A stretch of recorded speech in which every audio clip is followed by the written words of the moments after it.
Hello friends, Amod academy पर आप सभी का स्वागत है। आइए हम लोग शुरुआत करते हैं अपने डेली करंट अफेयर सीरीज में। सबसे पहले देखते हैं आज के चर्चित मुद्दे। पहली खबर है, गुजरात के मुख्यमंत्री बने भूपेंद्र पटेल। और अगली खबर है, फीफा विश्व कप के फाइनल में ट्रॉफी का अनावरण करने वाली पहली ग्लोबल एक्टर बनी दीपिका पादुकोण। और अगली खबर है, दिल्ली नगर निगम की पहली बार ट्रांसजेंडर पार्षद बनी बॉबी किन्नर। डॉक्टर ओगिरत यूनान और डॉक्टर वादिल सल्याबी को वर्ष 2022 का जमनालाल बजाज पुरस्कार प्रदान किया गया। यूएई ने अपने पहले अंतरिक्ष मिशन चंद्रयान राशिद रोवर का सफलतापूर्वक प्रक्षेपण किया गया। ऑक्सफैम इंडिया की इनइक्वालिटी रिपोर्ट 2022 डिजिटल डिवाइड जारी की गई।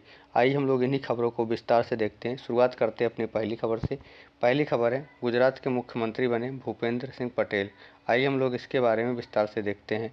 गुजरात में भूपेंद्र पटेल राज्य के नए मुख्यमंत्री होंगे और गांधीनगर के हेलीपैड मैदान में आयोजित समारोह में वह गुजरात के 18वें मुख्यमंत्री के रूप में शपथ लेंगे। यानी गुजरात में भूपेंद्र पटेल जो है नए मुख्यमंत्री होंगे और यह शपथ कहाँ लेंगे? गांधीनगर के हेलीपैड मैदान में आयोजित समारोह में वह गुजरात के 18वें मुख्यमंत्री के रूप में शपथ लेंगे।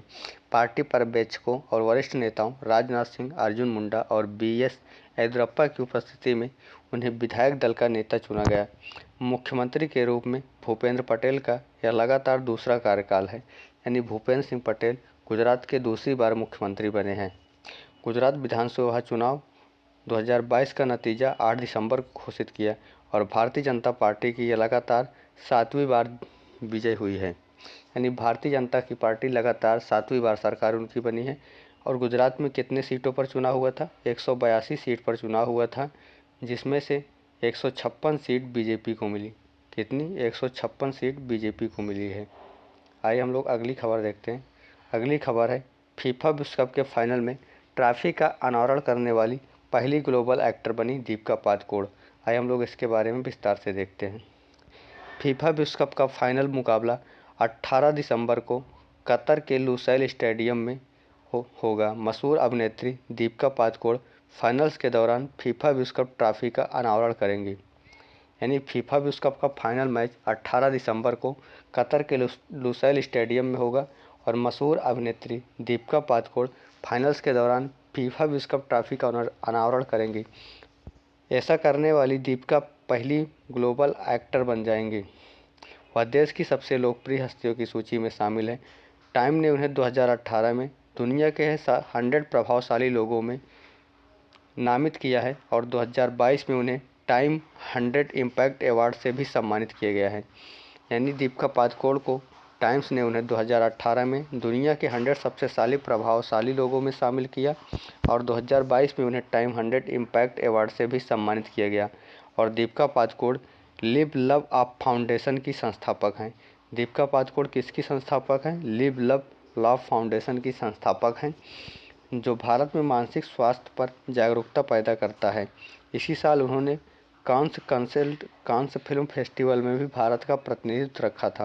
यानी कांस फिल्म फेस्टिवल में भारत का प्रतिनिधित्व किसने किया था? दीपिका पादुकोण ने किया था। और दीपिका पादुकोण जो है फीफा विश्व कप ट्रॉफी का अनावरण करने वाली पहली ग्लोबल एक्टर बन जाएंगी। आइए हम लोग अगली खबर देखते हैं। अगली खबर है, दिल्ली नगर निगम की पहली ट्रांसजेंडर पार्षद बनी बॉबी किन्नर। आइए हम लोग इसके बारे में विस्तार से देखते हैं। दिल्ली MCD के सुल्तानपुरी ए वार्ड संख्या 42 में चर्चित आम आदमी की पार्टी की प्रत्याशी बॉबी किन्नर ने जीत दर्ज की है। यानी दिल्ली MCD के सुल्तानपुरी ए वार्ड संख्या 42 में चर्चित आम आदमी पार्टी की प्रत्याशी बॉबी किन्नर ने जीत दर्ज की है। दिल्ली नगर निगम की पहली ट्रांसजेंडर सदस्य होगी।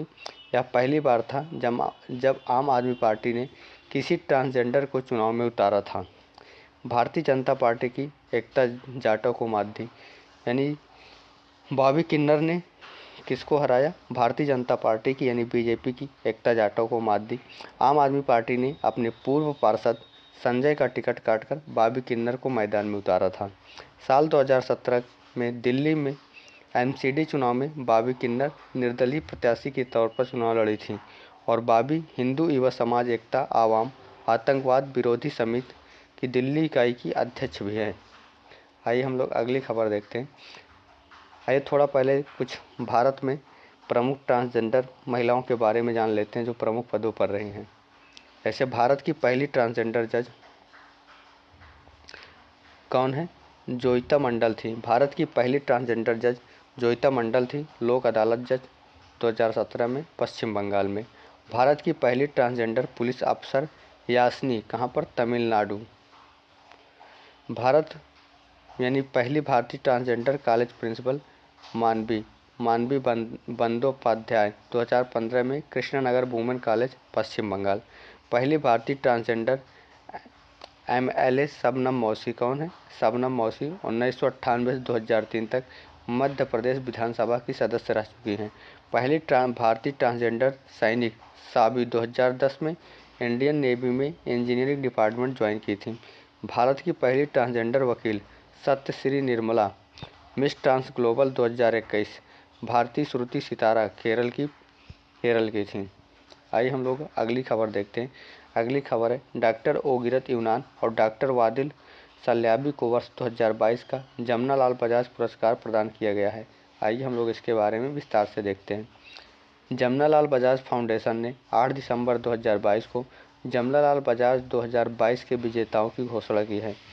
लेबनान के डॉक्टर ओगिरत यूनान और डॉक्टर वालिद सलामी को भारत के बाहर गांधीवादी मूल्यों को बढ़ावा देने के लिए जमनालाल बजाज पुरस्कार 2022 से सम्मानित किया है। जमनालाल बजाज पुरस्कार 2022 से किसे सम्मानित किया गया है? डॉक्टर ओगिरत यूनान और डॉक्टर वालिद सलामी को।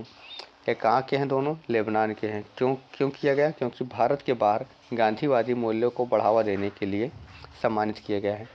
लेबनान के डॉक्टर ओगिरत यूनान और डॉक्टर वालिद सल्याबी को वह अहिंसा और मानवाधिकार के लिए अकादमिक यूनिवर्सिटी कॉलेज के संस्थापक हैं। वह लेबनान और अरब दुनिया के अहिंसा के अग्रदूत हैं और हिंसा क्षेत्र में गांधीवादी विचारों का प्रसार कर रहे हैं। मध्य प्रदेश के नीलेश देसाई को रचनात्मक कार्यों के लिए भेल समुदाय के उत्थान के लिए दिया गया है। ये संपर्क समाज सेवी के संस्थापक भी हैं और ग्रामीण विकास के लिए विज्ञान प्रौद्योगिकी का अनुप्रयोग गुजरात के मनसुख भाई प्रजाति को पारंपरिक मिट्टी के बर्तनों को मुख्यधारा में लाने के लिए उन्हें नवाचार और उद्यमशीलता के लिए चुना गया। महिलाओं और बच्चों के विकास और कल्याण करना उड़ीसा की सोफिया शेख को महिला सशक्तिकरण और लैंगिक अधिकारों के लिए काम करती हैं। जमनालाल बजाज फाउंडेशन की स्थापना 1977 में महात्मा गांधी के करीबी सहयोगी और दत्तक पुत्र श्री जमनालाल बजाज की याद में की गई थी। इसका उद्घाटन 4 नवंबर 1977 को भारत के प्रधानमंत्री श्री मोरारजी देसाई द्वारा किया गया था। प्रत्येक पुरस्कार में एक प्रशस्ति पत्र, एक ट्रॉफी और 10 लाख रुपए का नगद पुरस्कार दिया जाता है। 3 पुरस्कार भारतीयों को और 1 पुरस्कार गांधीवादी मूल्यों को विदेशों में बढ़ावा देने के लिए दिया जाता है। आइए हम लोग अगली खबर देखते हैं। UAE ने पहले अंतरिक्ष मिशन चंद्रयान राशि रोवर का सफलतापूर्वक परीक्षण किया। आइए हम लोग इसके बारे में विस्तार से देखते हैं। संयुक्त अरब अमीरात ने अपने एमिरेट्स लूनर मिशन के पहले अंतरिक्ष मिशन चंद्रयान राशि रोवर का 11 दिसंबर 2022 को सफलतापूर्वक प्रक्षेपण किया है। यानी संयुक्त अरब अमीरात ने अपने एमिरेट्स लूनर मिशन के पहले अंतरिक्ष मिशन चंद्रयान राशि रोवर का 11 दिसंबर 2022 को सफलतापूर्वक प्रक्षेपण किया है। इसे अमेरिका के फ्लोरिडा में cap Canaveral Space Force Station से स्पेस एक्स फाल्कन 9 रॉकेट द्वारा प्रक्षेपित किया है। किससे प्रक्षेपित किया गया और कहां से? अमेरिका के फ्लोरिडा में Cape Canaveral Space Force Station से और स्पेस फाल्कन 9 रॉकेट द्वारा प्रक्षेपित किया गया। चंद्रयान को मुंबई में मोहम्मद बिन राशिद अंतरिक्ष केंद्र में बनाया गया है। यह चंद्रयान अप्रैल 2023 के आसपास चंद्रमा पर पहुंचेगा और मोहम्मद बिन राशिद अंतरिक्ष केंद्र के अनुसारी राशिद चंद्रयान अत्याधुनिक मूल्यवान डेटा और छवियां प्रदान करेगा। सौर प्रणाली की उत्पत्ति हमारे गृह और जीवन से संबंधित मामलों पर वैज्ञानिक डाटा का संग्रह भी करेगा। मिशन 7 प्रमुख मील के पत्थर लॉन्च और early orbit cruise phase landing phase deployment commissioning और drive off phase nominal surface operation से गुजरेगा। मिशन हाइबरनेशन के अंतिम 2 चरणों और अंतिम डीकमीशनिंग चरण के साथ समाप्त होगा। MBRSC द्वारा शुरू की गई नई 2021-23 रणनीति का हिस्सा है। इसमें राशिद का विकास और प्रक्षेपण शामिल है, जो आधुनिक दुबई के निर्माता स्वर्गीय शेख राशिद बिन सईद अल मखदूम के नाम पर पहला अमीराती चंद्र रोवर है। 22 जुलाई 2019 को आंध्र प्रदेश के श्रीहरिकोटा स्थित सतीश धवन अंतरिक्ष केंद्र से चंद्रयान 2 अंतरिक्ष यान को GSLV मार्क 3 से सफलतापूर्वक प्रक्षेपित किया गया। यह भारत का चंद्रमा पर दूसरा मिशन है। इसमें पूरी तरह से स्वदेशी ऑर्बिटर लैंडर विक्रम और रोवर प्रज्ञान का इस्तेमाल किया गया है, लेकिन इसकी सॉफ्ट लैंडिंग नहीं हो पाई और इसरो का संपर्क टूट गया है। इस मिशन का उद्देश्य चंद्रमा का भौगोलिक स्थिति, खनिज सतह की रासायनिक संरचना, ताप, भौगोलिक गुण तथा परिमंडल के अध्ययन से चंद्रमा की उत्पत्ति और विकास के बारे में जानकारियां जुटाना है। और अंतिम खबर है, ऑक्सफैम इंडिया की इनइक्वालिटी रिपोर्ट 2022 डिजिटल डिवाइड जारी की गई। आइए हम लोग इसके बारे में डिटेल से देखते हैं। NGO ऑक्सफैम इंडिया द्वारा जारी India inequality report 2022 digital divide के अनुसार भारतीय महिलाओं के पास मोबाइल फ़ोन होने की संभावना 15% कम है और पुरुषों की तुलना में मोबाइल इंटरनेट सेवाओं का उपयोग करने की संभावना 33% कम है। राज्यों में महाराष्ट्र में इंटरनेट की पहुंच सबसे अधिक है। इसके बाद गोवा और केरल का स्थान है, जबकि बिहार में सबसे कम। इसके बाद छत्तीसगढ़ और झारखंड का स्थान है।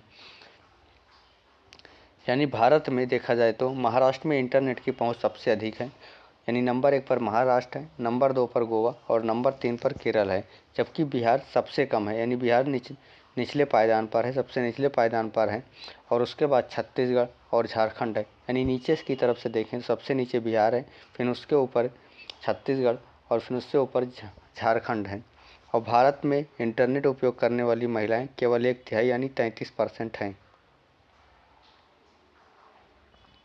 एशिया प्रशांत क्षेत्र में भारत 40.4% के व्यापक लिंग अंतर के साथ सबसे खराब स्थिति में है। रिपोर्ट ग्रामीण शहरी डिजिटल विभाजन की ओर भी इशारा करती है। रिपोर्ट जनवरी 2018 से 21 तक आयोजित centre for monitoring Indian economy के घरेलू सर्वेक्षण के प्राथमिक आंकड़ों का विश्लेषण करती है। ऑक्सफैम इंडिया एक स्वायत्त भारतीय संगठन है जो 1951 से भारत में कार्यरत है। मुख्य कार्यकारी अधिकारी अमिताभ बहार हैं और मुख्यालय नई दिल्ली में है। 2008 में ऑक्सफैम इंडिया एक स्वतंत्र सहयोगी और एक भारतीय गैर सरकारी संगठन बन गया है।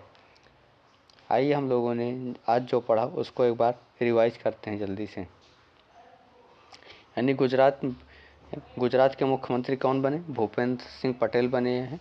वह 18वें मुख्यमंत्री के रूप में शपथ लिए और कितने सीटों पर चुनाव हुआ था? 182 सीट पर चुनाव हुआ था, जिसमें बीजेपी को 156 सीटों पर विजयी हासिल हुई और भूपेंद्र पटेल लगातार दूसरी बार मुख्यमंत्री बने हैं और बीजेपी लगातार 7वीं बार जीत हासिल की। और फीफा विश्व कप के फाइनल में ट्रॉफी का अनावरण करने वाली पहली ग्लोबल एक्टर बनी दीपिका पादुकोण।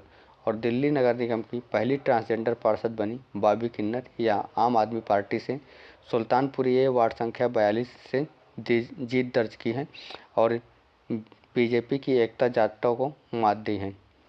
डॉक्टर ओगिरत यूनान और डॉक्टर वादिल सल्याबी को वर्ष 2022 का जमुना लाल बजाज पुरस्कार प्रदान किया गया।